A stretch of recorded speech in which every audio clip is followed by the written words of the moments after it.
Hi all. ഇന്ന് നമുക്ക് Jithu Joseph സംവിധാനം ചെയ്ത ക്രൈം ത്രില്ലറായ വലതുവശത്തെ കള്ളൻ എന്ന മൂവിയെ പറ്റി കേൾക്കാം.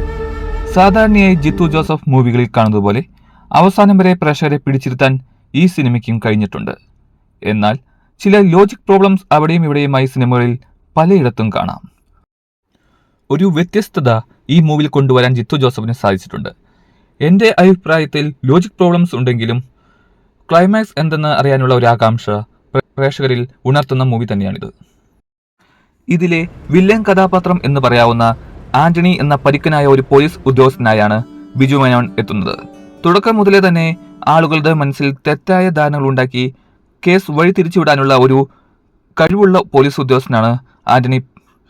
ജീവിക്കാൻ വേണ്ടി പണം വേണമെന്നും അതിന് കൈക്കൂലി മേടിച്ചു എന്ത് നെറികേട് കാട്ടാനും മടിയില്ലാത്ത ആളാണ് എന്ന് കാണാൻ സാധിക്കും.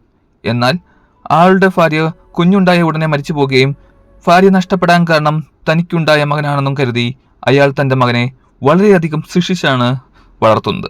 എന്നാൽ ഭാര്യ മരിക്കുന്നതിന് മുമ്പ് തന്നെ ഒരു പീഡന പരാതിയിൽ അതിൻ്റെ ഉത്തരവാദിയായ MLAയുടെ മകനെ പണം വാങ്ങി ആന്റണി ഊരിക്കൊണ്ടുവരുന്നുണ്ട്. ഇതറിയുന്ന ഭാര്യ ചൂടാവുകയും അതിന് മറുപടിയായി ആന്റണി പറയുന്നത് ഈ പണം നിനക്കും നമ്മുടെ ജനിക്കാൻ പോകുന്ന മകനും വേണ്ടിയാണെന്നാണ്. യഥാർത്ഥത്തിൽ ആന്റണി കൈക്കൂലി വാങ്ങുന്നത് തൻ്റെ ഫാമിലിക്ക് വേണ്ടിയാണെങ്കിലും അയാളുടെ കുടുംബം മൊത്തത്തിൽ തകർന്നു പോകുന്നത് സിനിമയുടെ അവസാന ഭാഗത്തിൽ കാണാൻ സാധിക്കും. ജോജു ജോർജ് മറ്റൊരു കേന്ദ്ര കഥാപാത്രത്തെ സാം എന്ന പേരിലെത്തുന്നു. തൻ്റെ മകളെ കൊന്ന ആളെ കണ്ടുപിടിക്കാൻ നടത്തുന്ന അന്വേഷണം ആന്റണിയിലേക്ക് എത്തുകയും അതിന് ഉത്തരവാദി ആന്റണിയാണെന്ന് പറയുകയും ചെയ്യുന്നുണ്ട്.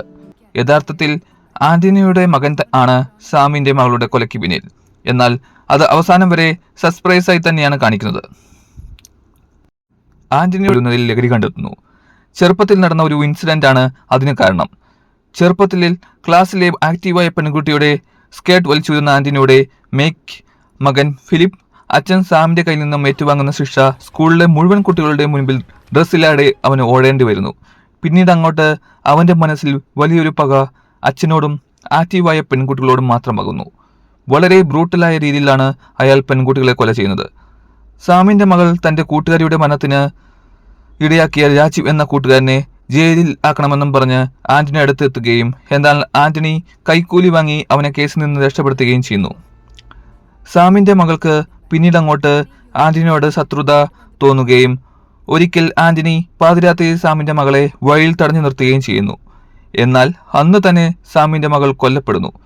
സ്വാഭാവികമായും ആന്റണിയെ സംശയിക്കേണ്ട സിറ്റുവേഷനിൽ സാം രാജീവിന്റെ അമ്മയെ ഫോണിലേക്ക് രാജീവിനെ ഒരു വീഡിയോ അയക്കുകയും പട്ടികളെ കൊണ്ട് കടിപ്പിക്കുന്ന ഒരു വീഡിയോ അയച്ചു കൊടുക്കുകയും ചെയ്യുന്നു.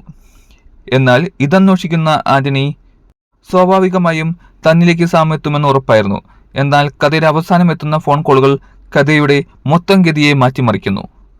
അവസാനം സാം സ്റ്റേഷനിൽ വിഷം കഴിച്ചത് മൂലം മരിക്കുകയും ആന്റണി തൻ്റെ മകനെ കണ്ടെത്തുന്നതിനുള്ള ഓരോ ക്ലൂസും സോൾവ് ചെയ്ത് ഫൈനലിൽ സെമസ്റ്റേരിയിൽ തൻ്റെ മകൻ ഫിലിപ്പിനെ പെട്ടിയിലാക്കി ഒളിപ്പിച്ചിരിക്കുന്ന കല്ലറ കണ്ടെത്തുകയും ചെയ്യുന്നു. എന്നാൽ അപ്പോഴേക്കും തൻ്റെ മകൻ ഒരു സൈക്കോ കൊലപാതകയാണെന്ന സത്യം തിരിച്ചറിയുന്ന ആന്റണി മകനെ രക്ഷിക്കാതെ തിരിച്ചു ചെന്ന് പോലീസിൽ കീഴടങ്ങുന്നു. അങ്ങനെ സാം താൻ പ്ലാൻ ചെയ്തതുപോലെ തന്നെ യഥാർത്ഥത്തിൽ മകനെ ഇങ്ങനെ ഒരു കൊലപാതകയാക്കിയ ആന്റണിയെ മാനസികമായി പീഡിപ്പിച്ച് യഥാർത്ഥ ശിക്ഷ വാങ്ങിക്കൊടുക്കുന്നു. എന്നാൽ സിനിമയുടെ പേരിനോട് യഥാർത്ഥത്തിൽ യോജിക്കുന്ന രീതിയിൽ ആണോ സിനിമ എന്ന് തന്നെ സംശയിക്കേണ്ടിയിരിക്കുന്നു. ഇതോടുകൂടി ഈ കഥ ഇവിടെ തീരുന്നു. അടുത്തൊരു സിനിമാ കഥയുമായി വീണ്ടും കാണാം എന്ന പ്രതീക്ഷയോടെ.